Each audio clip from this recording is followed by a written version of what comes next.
नमस्ते बच्चों, स्वागत है आपका हिंदी की कक्षा में। केसर हिंदी पाठमाला भाग 7 बाय जी राम बुक से हम करेंगे पाठ संख्या 10 और पाठ संख्या 10 का नाम है बच्चों आह्वान पत्र। आज भारत ने नित नई उपलब्धियां हासिल कर पूरी दुनिया को चकित कर दिया है। सब हैरान है भारत की उपलब्धियों पर, लेकिन फिर भी हमें भारत की उन्नति में कई बाधाएं खड़ी दिखाई देती हैं। आपके विचार से वे कौन कौन सी बाधाएं हैं? तो आप बताएं कि कौन कौन सी बाधाएं हैं जो भारत की उन्नति के रास्ते में आ रही हैं। तो बच्चों, आपने सोचना है और बताना है। विज्ञान, सेना, शिक्षा, समाज सेवा, चिकित्सा, इन सभी क्षेत्रों में हमारे देश ने बहुत उपलब्धियां हासिल की हैं और हमें सदैव इस पर गर्व है। क्या है पिटारे में?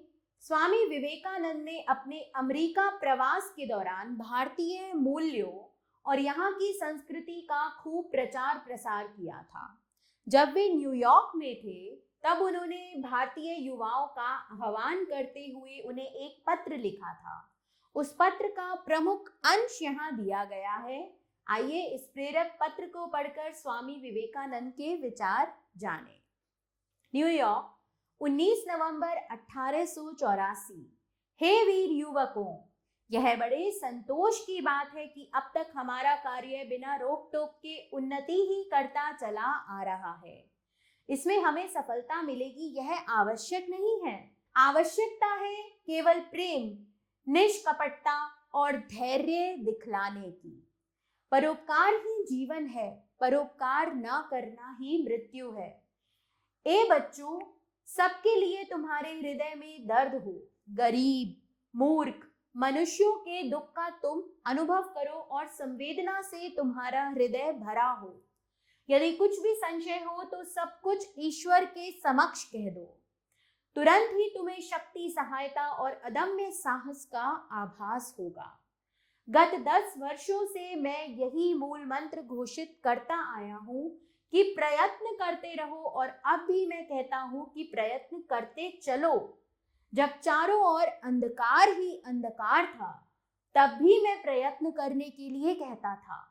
अब तो कुछ प्रकाश नजर आ रहा है, अतः अब भी यही कहूंगा कि प्रयत्न करते रहो। वत्स, धीरज धरो। ना धन से काम होता है, ना यश काम आता है, ना केवल विद्या अर्जन। तुम्हारा सच्चरित कठिनाइयों की संगीन दीवारों को तोड़कर अपना रास्ता बना लेता है। वत्स, भारत को उठना होगा, शिक्षा का विस्तार करना होगा, स्वहित की बुराइयों को ऐसा धक्का देना होगा कि वे टकराती हुई अटलांटिक महासागर में जा गिरे। ब्राह्मण हो या सन्यासी, किसी की भी बुराई को क्षमा नहीं मिलनी चाहिए। अत्याचारों का नामो निशान न रहे, सभी को अन्न अधिक सुलभ हो, किंतु यह व्यवस्था धीरे धीरे लानी होगी। भारत के सर्वधर्म भाव पर अधिक जोर देकर और समाज को स्वाधीनता देकर यह करना होगा। तुम भारत का धर्म लेकर एक सभ्य और उन्नत समाज गढ़ सकते हो। मुझे विश्वास है कि यह संभव है कि एक दिन ऐसा जरूर होगा। एक ऐसे समाज की स्थापना करो जहां सद्विचार वाले लोग रहें। फिर यही मुट्ठी भर लोग सारे संसार में अपने विचार फैला देंगे। रामानुज ने सबको समान समझकर मुक्ति में सबका समान अधिकार घोषित किया था। वैसे ही समाज को पुनर्गठित करने की कोशिश करो। उत्साह से हृदय भर लो और सब जगह फैल जाओ। नेतृत्व करते समय सबके दास बनो, निस्वार्थ रहो और धैर्य रखो, तभी सफलता तुम्हारे हाथ आएगी। औरों के हित के लिए काम करो, ऐसा करना ही जीवन का लक्ष्य बने। हाँ, एक बात पर सतर्क रहना, दूसरों पर अपना रोब जमाने की कोशिश मत करना। दूसरों की भलाई के लिए काम करना ही जीवन है। मैं चाहता हूं कि हम में किसी प्रकार की कपटता ना रहे, कोई दुष्टता ना रहे। मैं सदैव प्रभु पर निर्भर रहा हूं, सत्य पर निर्भर रहा हूं, जो कि दिन के प्रकाश की तरह उज्जवल है। मरते समय मेरे चरित्र पर यह धब्बा ना रहे कि मैंने नाम या यश पाने के लिए यह कार्य किया। दुराचार की गंध का नाम भी ना रहने पाए। किसी प्रकार का टाल मटोल या छिपे तौर पर कुटिलता हम में ना रहे। गुरु का विशेष कृपा पात्र होने का दावा भी ना करो, यहाँ तक कि हम में कोई गुरु भी ना रहे। साहसी बच्चों, आगे बढ़ो, चाहे धन आए या ना आए, आदमी मिले या ना मिले, तुम्हारे पास प्रेम है। क्या तुम्हें ईश्वर पर भरोसा है? बस आगे बढ़ो, तुम्हें कोई नहीं रोक सकेगा। सतर्क रहो, जो कुछ असत्य है उसे पास ना भटकने दो। सत्य पर दृढ़ रहो, तभी हम सफल होंगे। शायद थोड़ा अधिक समय लगे, पर हम सफल होंगे। इस तरह काम करते जाओ कि मानो मैं कभी था ही नहीं।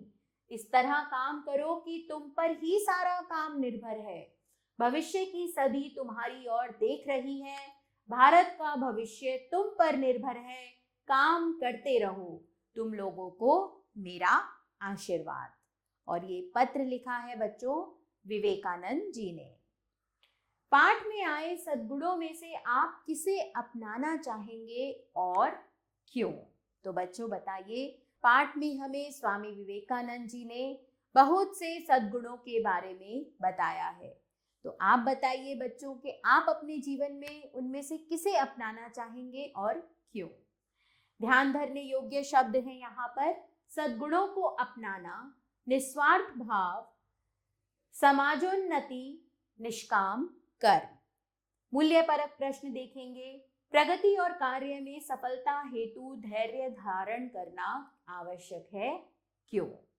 तो बच्चों, यदि हम प्रगति की और कोई कार्य कर रहे हैं और उस कार्य में हम सफलता चाहते हैं, तो हमें धैर्य अवश्य ही रखना होगा। हमें अपने ईश्वर पर पूर्ण विश्वास रखते हुए सही दिशा में सत्य के मार्ग पर अग्रसर होना होगा। हमें धैर्य धारण करना इसलिए भी आवश्यक है क्योंकि कई बार मनुष्य अपनी जल्दी सफलता पाने के लिए गलत कार्यों की तरफ अपना मुंह मोड़ लेता है। यदि हम धैर्य रखेंगे तो हम सत्य के पथ पर सही कर्म करते हुए अपनी प्रगति और सफलता को अवश्य ही पा जाएंगे। आगे यहाँ शब्दार्थ है बच्चों जो आपने याद करने हैं। मैं आपको इनके हिंदी और इंग्लिश दोनों ही अर्थ बता रही हूँ। निष्कपटता, मन में धोखा देने या हानि पहुंचाने का बुरा भाव ना होना, इनोसेंट।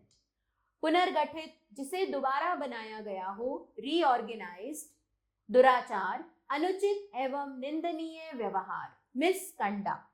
संवेदना, किसी के दुख को देख मन में उत्पन्न वेदना या कष्ट या सहानुभूति। एम्पैथी, कुटिलता, स्वभाव में धोखेबाजी, खोटापन होना, क्रुगडनेस। संशय, शक, संदेह, डाउट। कृपा पात्र, जिसे किसी की कृपा मिली हो, फेवर्ड। संगीन, सख्त, कठोर, खतरनाक, मेजर। सदी, 100 वर्षों का समूह, सेंचुरी। चलिए बच्चों, यहाँ कुछ शब्द हैं जिनका मैं उच्चारण कर रही हूँ। निष्कपटता, पुनर्गठित, नेतृत्व, निस्वार्थ, उज्जवल, कृपा पात्र, आशीर्वाद। अब आते हैं अभ्यास कार्य की ओर। चलिए बच्चों, पढ़ते हैं बातों बातों में। यह पत्र किसने किसे लिखा है? यह पत्र स्वामी विवेकानंद जी ने भारतीय युवाओं को लिखा है। प्रश्न 2 देखेंगे। विवेकानंद के अनुसार मनुष्य के लिए क्या आवश्यक है? विवेकानंद के अनुसार मनुष्य के लिए प्रेम, निष्कपटता और धैर्य दिखलाने की आवश्यकता है। इस पत्र के माध्यम से विवेकानंद जी ने क्या संदेश दिया है? इस पत्र के माध्यम से विवेकानंद जी ने युवाओं को सत्य के मार्ग पर चलते हुए पूरे विश्वास के साथ कार्य करते रहने का संदेश दिया है। साहसी बच्चों को किस प्रकार आगे बढ़ते जाना चाहिए? साहसी बच्चों को ईश्वर की शक्ति पर भरोसा रखते हुए सत्य के मार्ग पर अग्रसर रहते हुए आगे बढ़ते जाना चाहिए। अब आती है बच्चों कलम की बारी। बहुविकल्पीय प्रश्न, सही उत्तर के सामने सही का निशान लगाइए। हमें सदैव क्या करते रहना चाहिए? प्रयत्न। समाज में कैसे विचारों वाले लोग होने चाहिए? सुविचार वाले। और हमारे जीवन का लक्ष्य क्या होना चाहिए? परोपकार करना। विवेकानंद सदैव किस पर निर्भर रहे? प्रभु पर। आगे चलते हैं बच्चों, लघु उत्तरीय प्रश्न देखेंगे। विवेकानंद जी के अनुसार जीवन क्या है? विवेकानंद जी के अनुसार दूसरों की भलाई के लिए कार्य करते रहना ही जीवन है। विवेकानंद जी के अनुसार कैसे समाज की स्थापना करनी चाहिए? विवेकानंद जी के अनुसार सर्वहित के भाव का ध्यान रखते हुए हमें ऐसे समाज की स्थापना करनी चाहिए जहां शिक्षा हो, जहां सबको अन्न सुलभ हो, अत्याचारों का नामो निशान न हो, जहां सभी के अंदर प्रेम और परोपकार की भावना निहित हो। हमारे जीवन का लक्ष्य क्या होना चाहिए? हमारे जीवन का लक्ष्य सत्य के मार्ग पर चलते हुए निस्वार्थ भावना से दूसरों के हित के लिए कार्य करना होना चाहिए। हमें किस तरह कार्य करते रहना चाहिए? हमें स्वयं को असत्य से दूर करते हुए सत्य के मार्ग पर चलते हुए सभी की भलाई के लिए निरंतर अपने लक्ष्य की प्राप्ति हेतु कार्य करते रहना चाहिए। तो चलिए बच्चों, चलते हैं दीर्घ उत्तरीय प्रश्नों की ओर, जिनका उत्तर आप अब इस पत्र के आधार पर स्वयं देंगे। विवेकानंद जी का मूल मंत्र क्या था? भारत को उठाने के लिए क्या करना होगा? विवेकानंद जी ने युवाओं के चरित्र में किन किन गुणों का समावेश आवश्यक बताया है? निम्नलिखित पंक्ति का आशय स्पष्ट कीजिए। वत्स, धीरज धरो, ना धन से काम होता है, ना यश काम आता है, ना विद्यार्जन। तुम्हारा सच चरित्र ही कठिनाइयों की संगीन दीवारें तोड़कर अपना रास्ता बना लेता है। तो बच्चों, इन सभी प्रश्नों के उत्तर आपने स्वयं देने हैं। ज्ञान झरोखा देखेंगे। स्वामी विवेकानंद का जन्म 12 जनवरी 1863 ईस्वी को कोलकाता में हुआ था। उनका बचपन का नाम नरेंद्र नाथ था। उन्होंने 1897 ईस्वी में रामकृष्ण मिशन की स्थापना की थी। अब आते हैं व्यवहारिक व्याकरण की ओर। निम्नलिखित उपसर्गों का प्रयोग कर दो दो शब्द बनाइए। जैसे कि अनु, तो यहां पर हम लिखेंगे अनुराग, और अनुराग और अनुसरण।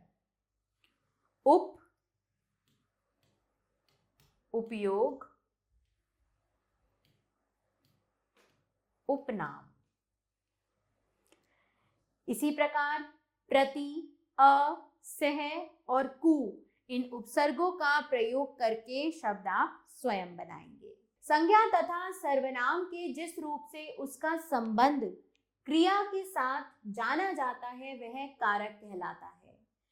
कर्ता ने कर्म को करण से संप्रदान के लिए अपादान से संबंध का के की अधिकरण में पर संबोधन है अरे।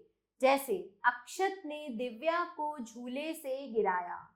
इस वाक्य में अक्षत कर्ता, दिव्या कर्म तथा झूला अपादान कारक है। इनके साथ प्रयुक्त चिन्ह ने, को तथा से इनका संबंध क्रिया के साथ स्पष्ट कर रहे हैं। निम्नलिखित वाक्यों में कारक को रेखांकित कर कारकों के भेद लिखिए। भविष्य की सदी तुम्हें देख रही है। तो यहाँ पर कारक है की और संबंध कारक, इसका भेद है। संवेदना से तुम्हारा हृदय भरा हो। किससे भरा हो? संवेदना से तुम्हारा हृदय भरा हो, ये है यहाँ पर करण कारक। मैंने यश पाने के लिए कार्य नहीं किया, संप्रदान कारक।